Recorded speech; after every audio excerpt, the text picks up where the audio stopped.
కొరింథీయులకు రాసిన మొదటి పత్రిక 3 చదువుదామండి. అపోస్తలుడైన పౌలు సంఘపు నాయకులకి రాస్తూ చెప్తున్నాడు, ఇదిగోండి సహోదర సహోదరులారా, మీ అందరినీ చెప్తున్నాను, ఎవరి ద్వారంగా అంటే దేవుని ఆత్మ ద్వారముగా తెలియజేస్తున్నాను, మీరు లోక ఆత్మల ద్వారంగా ఉండకండి.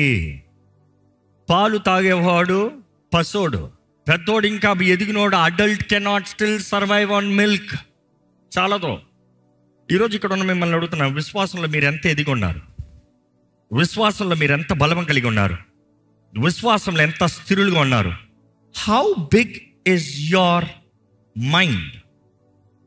How big is your mind? మీ మనసులో ఎంత మార్పు కలిగి ఉంది? ఎంత జ్ఞానం కలిగి ఉన్నారు?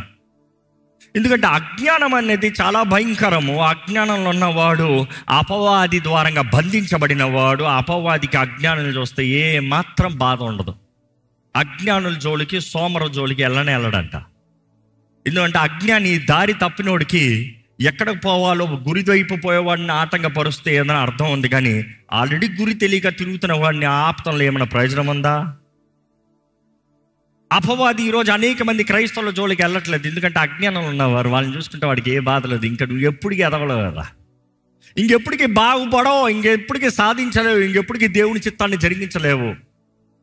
అని వాడికి ఎలాంటి వారిని చూస్తే భయము బాధ అంటే పోరాడుతున్న వారు, ముందుకు అడుగు తెస్తున్న వారు, దేవుని చిత్తాన్ని ఎరిగి గురి వైపు పరిగెడుతున్న వారిని చూస్తే వాడికి ఆగదంట. He wants to stop stop stop stop by all means. ఈరోజు ఇక్కడ మీరు దేవుని చిత్తము జరిగించాలి అన్నవారు మీ జీవితంలో do you have what it takes? కావలసినది మీలో ఉందా? ఇంకో మాటలు చెప్పాలంటే ఎదుగుదల మీలో ఉందా? మెచ్యూరిటీ ఉందా? Are you matured enough or are you still baby Christian? ఎందుకంటే మెచ్యూర్డ్ క్రిస్టియన్కి దేవా నువ్వు నిరూపిస్తూనే నువ్వు దేవుడు అని నమ్ముతాను కాదు. నువ్వు దేవుడు నాకు తెలుసు. నువ్వు అన్నం పెట్టినా పెట్టకపోయినా నువ్వు అమ్మవే, నువ్వు నాన్నవే నాకు తెలుసు. నేను అడిగి నువ్వు చేసినా చేయకపోయినా నువ్వు నా నాన్నవే, నా అమ్మవే నాకు తెలుసు. చేస్తేనే నాన్న, చేస్తేనే అమ్మ. నువ్వు అమ్మవైతే నాకు చేసి చూపి అంటే పొరా అంటదమ్మ. అంతే కదా? ఇదే నాన్న దగ్గర చెప్పు, అసలు చేయనే చేయను, ఏం చేస్తావో చూస్తా. ఈరోజు ఇంకా చాలామంది దేవుని దగ్గరకు వచ్చేటప్పటికి, దేవుని నమ్మే దాంట్లో వచ్చేటప్పటికి ఇమ్మెచ్యూర్. అంత్య దినంలో ఉన్నాము. దానియేలు గ్రంథంలో తెలియజేయబడుతుంది, అంత్య దినంలో జ్ఞానం అధికమవుతుంది. జ్ఞానం అధికం అవుతుంది బట్టి మనుషుడికి ఏది ఏంటని తెలుసు, తెలియక కాదు. ఒకప్పుడైతే క్రైస్తవులు ఎలా బ్రతకాలో తెలియక బ్రతకలేదు, ఈరోజు తెలిసి బ్రతకరు. సింపుల్. ఒకప్పుడు దేవుని వాక్య నియమాల్ని ఎరగక చేయలేదు, ఈరోజు ఎరిగి చేయరు. సింపుల్. బట్ దెన్ ఈ ఆలయంలో ఉన్నవారు మీ జీవితంలో ఇఫ్ యూ వాంట్ ఎక్సలెన్సీ, ఏంటి ఆ మాట చెప్పండి? Excellency. Excellency is a spirit. తెలుసా? ఎక్సలెన్సీ అనేది ఒక ఆత్మ. ఆత్మ అందరిపైన ఉండదు. ఆత్మను కోరేవారి పైన ఉంటుంది. నువ్వేదో చేసినంత మాత్రం అంతా నువ్వు ఎక్సలెంట్ అయిపోవు. It's a spirit. బైబిల్ చూసినప్పుడు దానియేలు 6లో ఉంటుంది, ఒకసారి చూస్తారండి. ఈ దానియేలు అతి శ్రేష్టమైన బుద్ధి గలవాడై ప్రధానులలోను అధిపతులలోను ప్రఖ్యాతి నొంది ఉండెను గనుక రాజ్యం అంతటి మీద అతనిని నియమింపవలనని రాజు ఉద్దేశించెను. అతి శ్రేష్టమైన ఆత్మ. ఇంగ్లీష్ లో వర్డ్ ఎలా ఉంది? An excellent spirit. తెలుగులో ఆ మాట ఎలాగ ఉంది? చాలా సింప్లిఫై చేశారు. అతి శ్రేష్టమైన బుద్ధి అని రాయబడింది. Simple. Do you have excellence? మీ జీవితంలో ఎక్సలెన్స్ ఉందా? ఎందులో యు ఆర్ ఎక్సలెంట్? ఎందుకంటే ఈరోజు నీకేం తెలుసు అంటే, ఈరోజు ట్రెండ్, ఈరోజు జనరేషన్, ఈరోజు యవనస్తులు నాకు అన్నీ తెలుసు అంటారు. Jack of all. What are you excellent with? What are you master with? ఏంటి బాగా తెలిసిందేంటి? నాకు ఇది తెలుసు. ఎంత తెలుసు? నాకు ఇది తెలుసు. ఎంత తెలుసు? నాకు ఇది తెలుసు. ఎంత తెలుసు? మన భారతదేశంలో ముఖ్యంగా యవనస్తులు గొప్పవారు అవ్వకపోతానికి, గొప్ప మార్గంలోకి వెళ్ళకపోతానికి, సాధనలోకి రాకపోతానికి కారణం ఏంటంటే అన్నీ తెలుసు అంట, ఏదో ఒక పట్టుదల ఉండదంట. పట్టుదల ఉండదంట. ఇదే ఫారిన్ కల్చర్లో అయితే అధికంగా సక్సెస్ రేట్ వస్తుంది. కారణం ఏంటంటే ఒకప్పుడు, ఇప్పుడు సంగతి తెలియదు కానీ ఒకప్పుడు study, maybe probably 10 years ago, ఏంటంటే వారు ఒక్కటి నేర్చుకున్నారా, దాంట్లోనే మాస్టర్ చేస్తారంట, దాంట్లోనే వారు టైం పెడతారంట, దాంట్లోనే వారు ఇన్వెస్ట్మెంట్ పెడతారంట, దాని గురించే చదువుతూ ఉంటారంట. సో ఈరోజు I'm asking you, what are you excellent with? What are you excellent with? I'm not saying you cannot be excellent with all. అక్కడే మోషే చూస్తాం, సకల విద్య ప్రవీణుడు. ఏంటి? సకల విద్య ప్రవీణుడు, ప్రవీణత కలిగిన వ్యక్తి. He's not just a doer but excellent. He's a mighty warrior, he's excellence. ఈరోజు మన జీవితంలో ఎక్సలెన్స్ లేదు. ఎక్సలెన్స్ కొరకు మీరు ఆశపడుతూనే కానీ ఎక్సలెన్స్లోకి రాలేరు. ఈరోజు ఒక వ్యక్తి దేవుని ద్వారా నిజంగా జయం కలిగి ఉండాలంటే నేను నేర్చుకున్నది 3 విషయాలండి. Excellence. Excellence is the way you act, way you work, way you do things. నువ్వు పని చేసే విధానం, నువ్వు చదువవచ్చు, పని ఉన్నది, బేసిక్గా నీ జీవితం, నీ దేహాన్ని వాడి నీ దేహము ద్వారంగా జరిగించే కార్యాలు ఎక్సలెన్స్. దానియేలు గ్రంథంలో మీరు చదివితే ఈ మాట మరొకసార్లు చూడగలుగుతాము. దేవుని ఆత్మ వారి పైన ఉంది కాబట్టి వారికి 10 అంతల శ్రేష్టమైన జ్ఞానం. They had more knowledge. You see, there is the spirit of God upon them. They are more, they are greater, they are better. సరే, ఈరోజు దేవుని ఆత్మ మీ దగ్గర లేకపోతామా? దేవుని ఆత్మ ఉంది, బట్ ఎక్సలెన్స్ లేదే. నీకు ఒక డిసిప్లిన్ లేదు, నీకు ఒక కమిట్మెంట్ లేదు. నీలో ఎక్సలెన్స్ ఉందా లేదా అనేది చివరికి పరీక్ష తెలియజేస్తుంది, పరీక్ష ప్రూవ్ చేస్తుంది. ఈరోజు చాలామంది నీ జీవితంలో ఇది చేయొచ్చుగా అంటే నాకు అది లేదుగా అంటారు, ఇది చేయొచ్చుగా అంటే నాకు ఇది లేదుగా. వారి దగ్గర అది ఉంది కాబట్టి వారు అది చేశారు, నా దగ్గర ఇది లేదు, అది లేదు కాబట్టి నేను ఇది చేయలేదు. దేవుడు నీ దగ్గర లేని దాని గురించి నిన్ను లెక్క అడగడు, నీ దగ్గర ఏది ఉందో దాని గురించి నిన్ను లెక్క అడుగుతాడు. అర్థమవుతుందా అండి? నీ దగ్గర లేని దాని గురించి దేవుడు నిన్ను ఎప్పుడు లెక్క అడగడు, నీ దగ్గర ఏది ఉందో దాని గురించి మాత్రమే దేవుడు నిన్ను లెక్క అడుగుతాడు. జ్ఞాపకం పెట్టుకో. ఇతరులతో చూసి నువ్వు ఎక్కువ పోల్చుకుంటున్నావేమో, ఇతరులతో చూసి నువ్వు ఎక్కువ బాధపడుతున్నావేమో, ఇతరుల సక్సెస్ చూసి నువ్వు కుళ్ళుకుంటున్నావేమో. ఇతరుల సక్సెస్ గురించి నువ్వు కుళ్ళుకుని ఇతరులు చేసిన సక్సెస్ నువ్వు తేలేదని దేవుడు అడగడు. నీకు ఇచ్చిన మైనాస్తో అంటే తలాంతులతో నువ్వేం చేశాడు అనేది మాత్రం దేవుడు అడుగుతాడు. నీకివ్వబడిన దానితో నువ్వేం చేస్తావు లెక్కపు చెప్తానికి సిద్ధమా? నీకు ఇచ్చిన దాంట్లో ఇదిగో నేను చేయగలిగినంతా చేశాను అంతే, పాయింట్. 5 చేశాడు ఒకడు, సూపర్. ఇంకోటి ఎన్ని చేశాడు? 2 లేకపోతే 3 మీనాలని చూస్తాం మనం, సూపర్. నువ్వు అట్లా 5 చేయలేదే అని అడగడు. నువ్వు ఎంత చేయగలిగావు, నీ సామర్థ్యత ఎంత ఉంది. God is saying wonderful. ఈరోజు ఇక్కడ ఉన్న మీరు మీ జీవితంలో అనుగ్రహించబడిన వాటితో వాట్ ఆర్ యూ డూయింగ్? ఈరోజు చాలామంది వాటి ప్రారంభిస్తారు, ఇది ఇక్కడ విడిచిపెట్టి అక్కడికి వెళ్తారు, ఇది విడిచిపెట్టి ఇక్కడికి వెళ్తారు, ఇది విడిచిపెట్టి అక్కడికి వెళ్తారు. Now calculate, look back your life.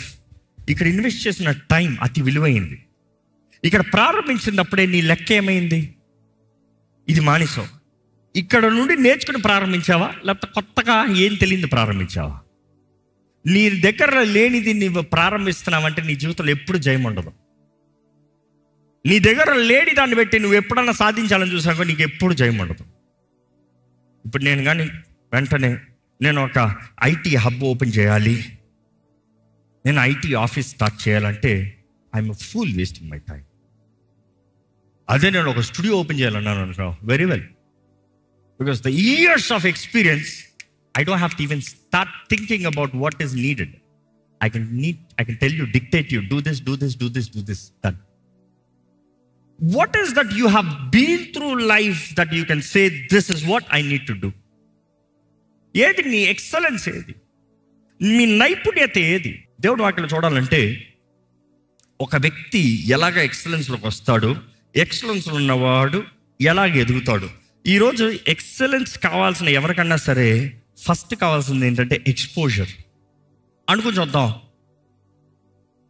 నేను చిన్నప్పుడు పెన్తో నీట్గా రాసేవాడిని, హ్యాండ్ రైటింగ్ నీట్గా ఉండాలి, చక్కగా రాసేవాడిని. ఒకరోజు ఒక స్థలానికి వెళ్ళినప్పుడు, పెన్స్ వర్క్షాప్ పెట్టినప్పుడు ఆ స్థలానికి వెళ్ళినప్పుడు ఒక్కొక్కడు పెన్ను వాడేది చూస్తా నాకు పిచ్చి పట్టింది.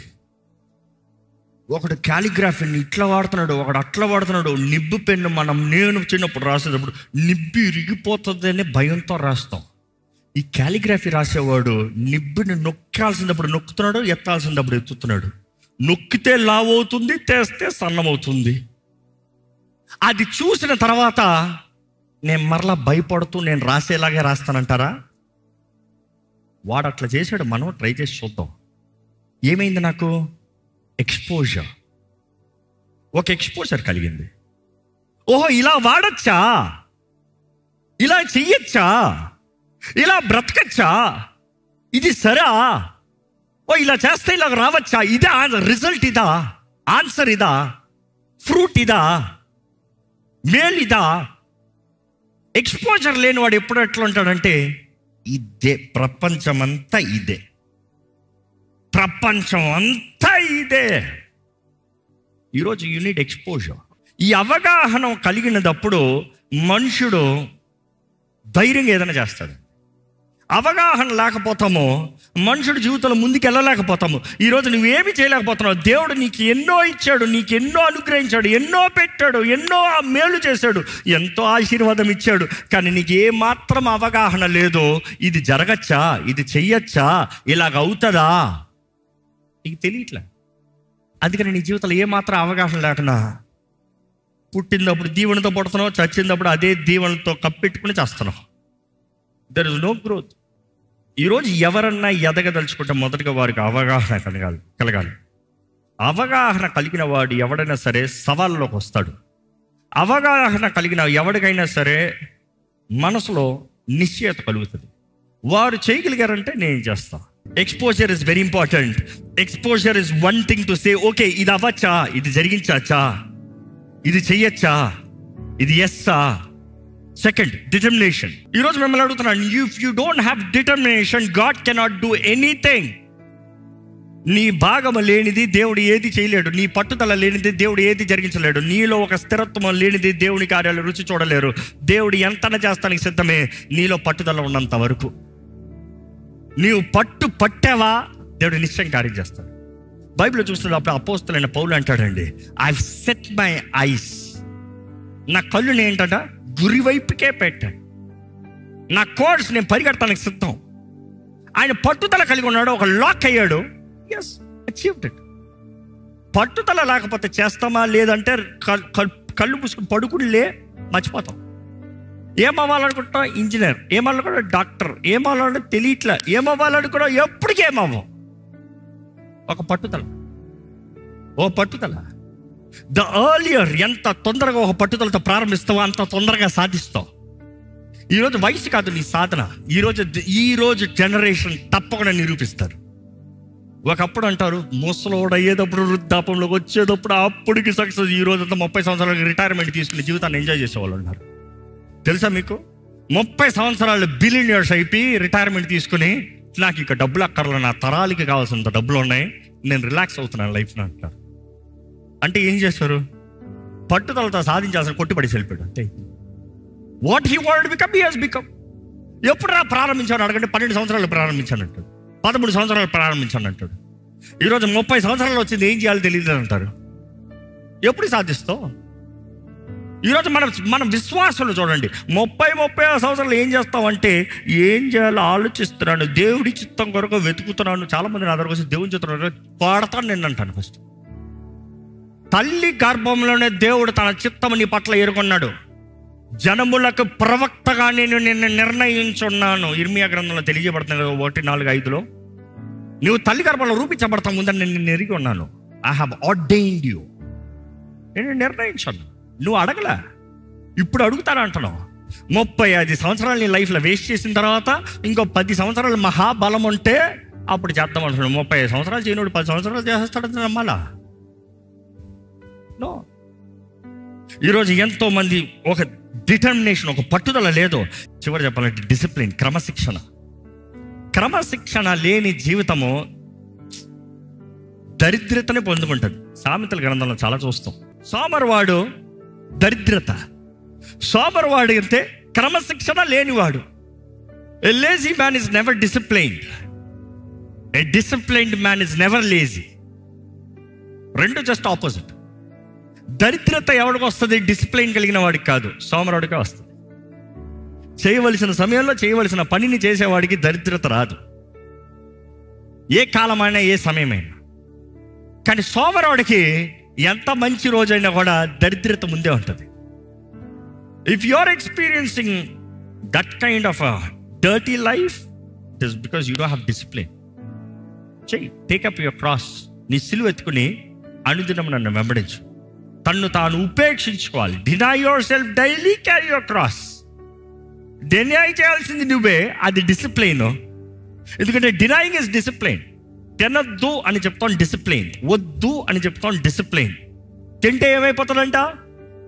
చచ్చిపోతానా? చావడం. కానీ ఏమవుతుంది? డిసిప్లైన్ పోతుంది. డిసిప్లైన్ పోతే ఏమవుతుంది? రేపు వెంటనే ఏం తెలియదు, రేపు వెయిట్ మెషిన్ మీద నిలబడి ఏం పెద్ద తేడా తెలియదు. కానీ అలాగే చేస్తూ ఉండు, అవుట్ ఆఫ్ డిసిప్లైన్ రిజల్ట్ మారిపోతుంది. సడన్గా చూసి అర్రే నేనేంటి ఇంత పెరిగిపోయా, మరలా నెక్స్ట్ రోజు తినకుండా పస్తుండి పాపం దిగిపోతావా? మరలా డిసిప్లైన్ వచ్చేంత వరకు రిజల్ట్ మారదు. I'm asking you, you say God I want excellence. ఎందుకంటే బైబిల్లో ఉన్న వీరులందరూ చూడాలంటే they had excellent spirit upon them అన్నదప్పుడు దే హ్యాడ్ ద డిసిప్లిన్. దానియేలు ముమ్మార్లు దేవుని ముందు మోకరించి ప్రార్థన చేశాడంట. ఏది ఏమైనా సరే యెరూషలేము వైపు తన కళ్ళు ఎత్తి చేతులు ఎత్తి ప్రార్థన చేశాడంట, మోకరించి ముమ్మార్లు. నో మ్యాటర్ వాట్, రాజ్య శాసనం ప్రార్థన చేసిన వాడిని సింహాల బోన్లో పడేస్తాను కూడా నేను ప్రార్థన చేస్తాను. That is my discipline. దేవుడు ఎక్కడన్నా రేపు ప్రార్థన చేయను నేను సింహాల బోన్లో వేసేస్తాను దేవుడు చెప్పాడా? రాజు చెప్పాడు, దేవుడు చెప్పలే. ఒకరోజు ప్రార్థన చేయకపోతే దేవుడు సింహాల బోన్లో వేసేస్తాడా? ఏడు. ఒక సీజన్ చేయకపోతే దేవుడు సింహాల బోన్లో. But he's got the discipline. God, I trust you, I follow you, you are my true king. I might serve other kings but you are my true king. ఈరోజు నీలో క్రమశిక్షణ ఉంటే మాత్రం నీ జీవితంలో ప్రతిస్పందన, విలువ అధికం. చూసి ఈరోజు చాలామంది ఎక్స్ట్రీమ్స్ మాట్లాడతాడు. నువ్వు ఎలా ఉన్నా దేవుడు ఆశీర్వదించేస్తాడు. మనం ఎప్పుడు అలా చెప్పాం. నీ జీవితం సరిగా ఉండాలి, నీ చేసే పని సరిగా ఉండాలి, నీ బ్రతుకు దేవుని వాక్యం తగినట్టుగా ఉండాలి, నువ్వు క్రీస్తు రక్తం ద్వారా నిబంధన చేయబడిన వ్యక్తిగా ఉండాలి. ఆయన ధర్మశాస్త్రము ప్రకారం జీవిస్తే ఆయన వాగ్దానము చేసినవన్నీ నెరవేరుస్తాడు. అందరూ ఆశీర్వాదాలు ఉన్నాయి. దేవుడు స్వస్థపరుస్తాడు, ఆశీర్వదిస్తాడు, మేలు చేస్తాడు, సన్నిధినిస్తాడు, తోడు ఉంటాడు, బలపరిచి నడిపిస్తాడు, అద్భుత కార్యాలు చేస్తాడు. దేవుడు నిన్న నేడు రేపు ఏకరీతిగా ఉన్న దేవుడు, మారని దేవుడు. నమ్మేవారంటే హల్లెలూయా చెప్తారా? ఆ రోజు విశ్వాస వీరులకు ఉన్న విశ్వాసం నీకుంటే నీ జీవితంలో కూడా కార్యం చేస్తాడండి. ఈరోజు దయచేసి ఇక్కడ ఉన్నవారు చెప్తున్నానండి, ఇక్కడ నుండి వెళ్ళినప్పుడు హ్యావ్ ద డిజైర్, ఎక్సలెన్స్తో బ్రతకాలి. చిన్న పని పెద్ద పని కాదు, ఏ పని అయినా ఎక్సలెంట్. ఎందుకంటే దేవుడు ఎవరి కోరినా ప్రతిదీ చిన్న ప్రారంభంలే. దేవుని వాక్యంలో ఉంటుంది, despise not the small beginnings. Despise not the small beginnings. సంగమా, దేవుని ఎడల భయభక్తులతో దేవుని ప్రీతిపరిచేవారుగా, సంతోషపెట్టేవారుగా బ్రతకమని వేడుకుంటున్నాం. Live the word, believe the word, follow the word. I'm telling you, you become a role model to others. You become a role model to others. ఈరోజు when I see myself, I feel very accountable. ఎందుకంటే నాలో నేనున్నా. మీరందరూ నన్ను ఒక రీతి చూస్తున్నారు. I don't see myself like this. కానీ నేను ఒకడు ఉన్నా. పొద్దుట వెళ్ళి మొహం కళ్ళ అద్దం ముందు నిలబడినప్పుడు, అద్దం నేను చాలా రేర్ చూసుకుంటాను. అద్దం ముందు నిలబడినప్పుడు, ఒరేయ్ నువ్వు విలువైనోడురా, ఎలా పడతా అలా బ్రతుకుతానికి లేదు, అందరిలాగా మాట్లాడటానికి లేదు, అందరిలాగా చేస్తానికి లేదు, అందరిలాగా తినటానికి లేదు, అందరిలాగా నువ్వు బట్టలు వేసుకుంటానికి లేదు, అందరిలా. You cannot be an ordinary mediocre life నీకు కాదు. You are valuable. నీ బ్రతుకు is impactful. Be careful how you live. నువ్వు చేసే పనులు ఇతరులకి ప్రభావితం కనబరుస్తుంది. Be careful how you live. I hold myself accountable. నువ్వు ఎట్లా పడతా అట్లా మాట్లాడుతున్నావు, ఏది పడతా చేస్తాను, ఎక్కడ పడితే అక్కడికి వెళ్తానికి లేదు, ఎవడేమనుకుంటే నాకు అంటానికి లేదు. బికాజ్ నీ జీవితం ప్రభావితం చేస్తుంది. You are accountable. Be example. ఈరోజు మీరు అట్లా చెప్పుకోగలుగుతారా? You say that is what God wants. ఎందుకంటే నిజ క్రైస్తవుడు ప్రతి ఒక్కటి అలా చెప్పుకోవాలి. నేను క్రైస్తవుని, నేను క్రీస్తుని చూపిస్తున్నాను, నేను క్రీస్తు సాక్షిని, నన్ను బట్టి క్రీస్తుకి మహిమ, లేకపోతే నన్ను బట్టి క్రీస్తుకి అవమానం. ఈ రెండే, మౌనం లేదు. మహిమ లేకపోతే అవమానం. ఈరోజు దయచేసి తలలోంచి ప్రార్థన చేయండి. ప్రభా, నాలో పట్టుదల దయచే ప్రభా. నా పరిస్థితులు నన్ను నొప్పి వేదనలు పెట్టినప్పుడు నువ్వు నన్ను పరీక్షిస్తున్నావు, నేను నమ్ముతున్నాను ప్రభా. When you putting me in pressure, I believe Lord you are testing me. నాలో విశ్వాసం ఎంత ఉంది, నా క్రియలు ఎలాంటిది, నీ వాక్యంలో తెలియజేస్తున్నావు ప్రభా. ప్రతీది చివరికి అగ్ని పరీక్ష. పొట్టులాగా పోతుందా, గడ్డి కాలిపోయి పొట్టులాగా పోతుందా, లేకపోతే విలువగా నిలబడుతున్నానా? దేవా, నా జీవితంలో నాకు కావాల్సిన శక్తి దయచేయ, నాకు కావాల్సిన దృష్టి దయచేయ, నన్ను మేలైన బంగారంగా చేయితే ప్రభా. నాలో కలితి తీసివే ప్రభా. దేవా, నీ అగ్ని ద్వారా నన్ను కాల్చి పరిశుద్ధపరచు ప్రభా. నా జీవితంలో పట్టుదల కావాలి, అన్ని విషయాల్లో పట్టుదల కావాలి. నా జీవితంలో జయము కావాలి, నా జీవితంలో సాధింపు కావాలి, నా జీవితంలో నీ నామం మహిమపరిచే జీవితం కావాలి. శక్తి కలిగిన జీవితం నాకు దయచే ప్రభా. శుద్ధ హృదయం, మంచి మనసాక్షి నాకు దయచేయ ప్రభా. ఆ మాటకు తగ్గ జీవితం నాకు దయచేయ్యా. ఈరోజు చిన్న ప్రార్థన ప్రభు సన్నిధిలో చేయండి. నా హృదయంలో కార్యం జరిగించేయ్యా. నేనేం చేయాలో నాకు తెలియజేయ్యా. నేను నడవలసిన త్రోవ నాకు తెలియజేయ ప్రభా. నా జీవితంలో చేయవలసిన సాధన నాకు తెలియజేయ ప్రభా. నేను బ్రతకవలసిన బ్రతుకు నాకు తెలియజేయ ప్రభా. నా జీవితంలో ప్రతి విషయంలో ప్రభా దృష్టి కలిగిన జీవితం నాకు కలిగి ఉండాలయ్యా. బైబిల్ అనేక మంది వీరులు చూస్తామండి. People with excellence, Daniel with excellence, Esther with excellence, Nehemiah with excellence, Joseph with excellence, David with excellence. అనేక మంది గొప్పవారు with excellence. ఈరోజు దేవుడు నీకు ఇచ్చే అవకాశాలు, తరుణాలు, ప్రతిదీ సద్వినియోగపరచుకోవడానికి నిర్ణయించుకోండి. దేవుని అడగండి, దేవుడు నాతో మాట్లాడు, నాకు తెలియజేయ ప్రభా. నువ్వు నాలో పెట్టింది నేను తెలుసుకోవడానికి సాయం తెచ్చే, నాలో పెట్టిన తలాంతులు, నాలో పెట్టిన అవకాశాలు, వరాలు, నాకు అనుగ్రహించే కృపని గ్రహించిన జీవితాన్ని నాకు దయచేయ్యా. నా జీవితంలో నేను మహిమపరచాలయ్యా. నీ మహిమ కొరకు నేను బ్రతకాలి ప్రభా. నేను మహిమపరిచే సాక్షిగా నన్ను చేయి ప్రభా. నేను మహిమపరిచే జీవితాలు నాకు దయచే ప్రభా. పట్టుదల కలిగిన బ్రతుకు నాకు దయచే ప్రభా. నేర్చుకున్న స్వభావం నాకు దయచేయ్యా. నేర్చుకున్న జీవితం నాకు దయచేయ్యా. సమయాన్ని సద్వినియోగపరచుకునే బ్రతుకు నాకు దయచేయ్యా. నీ వాక్యం తెలియజేస్తుంది అయ్యా, దినములు చెడ్డవి కనుక సమయాన్ని సద్వినియోగపరచుకుని నీ వాక్యం తెలియజేస్తుంది. సద్వినియోగపరచుకునే జీవితం నాకు దయచేయ్యా. శోధన జయించేవాడు ధన్యుడు నీ వాక్యం తెలియజేస్తుంది అయ్యా. శోధనలో నిలిచే జీవితం నాకు దయచేయి. పరీక్షలో నిలిచే బ్రతుకు నాకు దయచేయి. పోరాటంలో నిలిచే బ్రతుకు నాకు దయచేయి. మనుషుల మాటలు అన్నప్పుడు స్థిరంగా నిలబడే జీవితం నాకు దయచేయి. క్రమశిక్షణ నాకు దయచే ప్రభా. ఓర్పు, సహనము అయ్యా నా జీవితంలో అధికంగా ఉండాలి ప్రభా. అనుకున్నవి జరగనిదప్పుడు, పరిస్థితులు తారుమారైనప్పుడు, మనుషుల మాటలు అన్నదప్పుడు నీ చిత్తము, నీ స్వరము మేము వినలేని పరిస్థితుల్లో దేవా, నువ్వు మా కొరకు నిలిచి ఉన్నావని, నువ్వు మా పక్షాన ఉన్నావని, మమ్మల్ని పరీక్షిస్తున్నావని మేము నమ్మే జీవితాలు మాకు దయచే ప్రభా. అడగండి, దేవుణ్ణి అడగండి. అన్సర్టన్ లైఫ్, స్థిరము లేని బ్రతుకు, సగం బ్రతుకు, గమ్యం లేని బ్రతుకు, చేతకాని బ్రతుకు, ఓటమి బ్రతుకు కాదు దేవుడు కోరేది, కాదు దేవుడు వాగ్దానం చేసేది. పట్టుదల కలిగి ఉండాలి, పట్టుదల కలిగి ఉండాలి. గొప్ప వాటిని సాధించాలి. దేవుని దృష్టిలో ప్రతి ఒక్కరు గొప్పవారే, ప్రతి ఒక్కరు గడులే. కానీ ఆ ఘనతకు తగినట్టుగా నీవు బ్రతుకుతావా? ఆ ఘనతని సంపాదించుకుంటావా? ఆ ఘనత కలిగి జీవిస్తావా? You make it a point. పరిశుద్ధ ప్రేమలను తండ్రి, ఇదిగోనే ఈ ఆలయంలో ఉన్న ప్రతి ఒక్కరిని చేతులకు చెప్తున్నానయ్యా. ఈ అంచదనాల్లో కలుపుడు, చెరుపుడు, బోధ ఎక్కడ చూసినా, కలవరపరచు ఆత్మలు ఎక్కడ చూసినా, విశ్వాసం నుండి తుడిచివేసి డైవర్ట్ చేసే కార్యాలు ఎన్నో, నిన్నే మా జీవితాల్లో అవిశ్వాసాలుగా, నీ ఎడల అవిశ్వాసాలుగా మారినట్లుగా నువ్వు చేయన కార్యాలను నమ్మలేని పరిస్థితుల్లోకి మనుషులు, అపవాది మనుషుల ద్వారంగా ప్రభావితం చేయాలని ప్రయత్నం చేసిన దేవా, నీ వాక్యం ఎరిగిన మేము, నీ వాక్యం చదువుతున్నాం మేము, నీ వాక్యాన్ని అయ్యా రుచి చూస్తున్నాం మేము, నువ్వు నిన్న నేడు రేపు ఏకరీతికి ఉన్న దేవుడు, మారని దేవుడివి.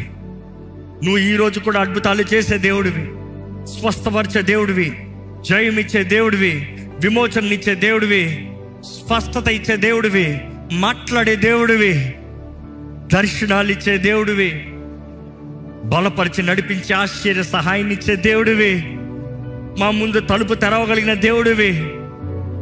నమ్మే జీవితంలో ఇక్కడ ఉన్న ప్రతి ఒక్కరికి దయచేయ. దినంలో ఉన్న మేము మా జీవితంలో నీ పక్షాన నిలబడాలి, నీ రాయబారులుగా నిలబడాలి అయ్యా. నీ సాక్షులమైన మేము నిజ క్రైస్తవులుగా, మా వెలుగు ఈ లోకానికి కనబరిచేవారుగా, మాకు ఏ విషయంలో నువ్వు మమ్మల్ని కోరుకున్నావు. బైబిల్లో ప్రతి ఒక్క వీరుని ఒక్కొక్క రీతిగా కోరుకున్నావయ్యా, ఒక్కొక్క రీతిగా నిలబెట్టావు ప్రభా. దేవా, మమ్మల్ని ఏ ఏ రంగంలో ఎవరెవరిని ఏ ఏ రీతిగా నిలబెట్టదలుచుకుంటావో దేవా వారికి తెలియజేయ ప్రభా. పట్టుదల దయచేయ. ఆ స్థానంలో నిలిచి నిన్ను మహిమపరచాలయ్యా. ఈ ఆలయంలో ఉండి దానియేలు లాంటి వారు లెగాలి ప్రభా, దావీదు లాంటి వారు లెగాలి ప్రభా, అభిషక్తులైన వారు లెగాలి ప్రభా, ఎస్తేర్ లాంటి వారు లెగాలి ప్రభా, దెబోరా లాంటి వారు లెగాలి ప్రభా. దేవా, మా దగ్గర గనులైన వారు లెగాలయ్యా. వీరు దేవుని ప్రజలు, వీరు దేవుని సొత్తు, వీరు దేవుని సేవకులు అయ్యా. నిజంగా లోకమట్ని సాక్ష్యం ఇచ్చి వారిగా లెగాలి ప్రభా. ఈ లోకంలో అన్యాయం ఈ రోజు మాత్రమే కాదయ్యా, అపవాది కార్యాలు ప్రారంభము నుండే కలితి కదా ప్రభా. ప్రారంభము నుండే, సృష్టి ఆదిలోనే చూస్తున్నాము కలవరము, మోసము, అన్యాయము, అబద్ధ సాక్షులు, అబద్ధ కార్యాలు. కానీ నువ్వు ఆది నుండి నీ కార్యాలు నీ ప్రజల ద్వారంగా నీ కొరకు నిలబడతానికి నిశ్చయించుకున్న ద్వారంగా నువ్వు గొప్ప కార్యాలు జరిగిస్తూ వచ్చావయ్యా. ఈరోజు కూడా ఈ ఆలయంలో ఉన్న ప్రతి ఒక్కరిని చూడు. గనులేంటి, అల్పులేంటి, నీ దృష్టిలో గనులు అల్పులు లోక పర్యంగా కాదయ్యా. వారు హృదయ పట్టుదల ప్రకారం ఉందయ్యా. మనుషులు ఎలాగ చూస్తున్నారు కాక, ఇంటి వారు ఎలాగ చూస్తున్నారు కాక, మేము మా నోటి మాటలతో మా గురించి చెప్పుకుంటాం కాక, నీవిచ్చిన ప్రతి అవకాశము సద్వినియోగపరచు. నువ్వు తెరిచిన ప్రతి తలుపులో ధైర్యంగా ముందుకు సాగి, ప్రతి దానికి కావాల్సిన సిద్ధపాటు, ప్రతి విషయంలో కావాల్సిన నీ సహాయము, నీ శక్తి, నీ ఆత్మ నింపుదల కలిగి నీ రాయబారులుగా, అభిషక్తులుగా జయకరంగా జీవించే భాగ్యము మాకు దయచేయమని వేడుకుంటూ ఈరోజు విత్తున ఈ వాక్యాన్ని ముద్రించమని వేడుకుంటూ నజరేయుడైన యేసు నామములో అడిగి వేడుచున్నాం తండ్రి, ఆమేన్.